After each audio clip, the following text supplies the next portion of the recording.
నన్ను రాత్రే press meet పెట్టాలని.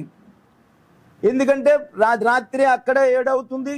మళ్ళీ తిరిగి వస్తా చనిపోయిన వాళ్ళ ఇళ్ళకెళ్ళి ఆయన పరామర్శిస్తాడేమో, నేను తొందరపడి ప్రెస్ మీట్ పెట్టిన వాడిని అవుతానేమో అని అనుకొని అది కూడా చూసి వాళ్ళ 10ంటికి ప్రెస్ మీట్ పెడదామని చెప్పేసి నేను అనుకున్నాను.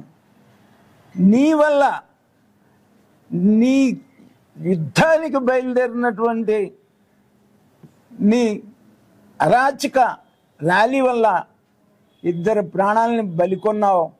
కనీసం వాళ్ళ కుటుంబాలకు నువ్వేం చెప్తావో మరి వాళ్ళ ఒక్క మాట కూడా నీ నోటి నుంచి వచ్చినటువంటి సందర్భం దాని గురించి లేదు అని అడుగుతా ఉన్నాను.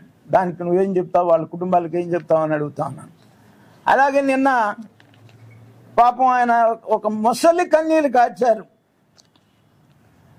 కమ్మవారి గురించి.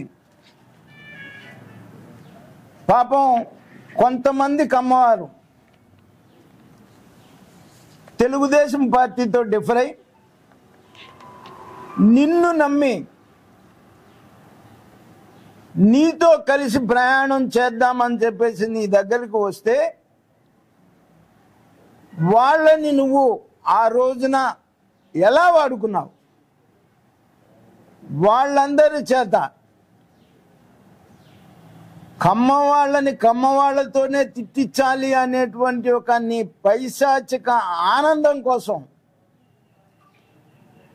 నీ సైకో కళ్ళల్లో ఆనందం నింపటం కోసం నువ్విచ్చినటువంటి స్క్రిప్ట్ని చదివించి ఇవాళ వాళ్ళందరూ కూడా ఇబ్బందుల్లో పడటానికి కారణం ఆ శాపం నీది కాదా జగన్మోహన్ రెడ్డి అని నేను అడుగుతా ఉన్నా. పైగా అందరి పేర్లు చదివావు. నువ్వు చదివినటువంటి వాళ్ళందరి పేర్లు కూడా ఎంత అప్రజాస్వామ్యంగా గౌరవప్రదమైనటువంటి శాసనసభని ఒక కౌరవ సభ చేసి, బూతుల సభ చేసి ప్రజాస్వామ్యాన్ని అపహాస్యం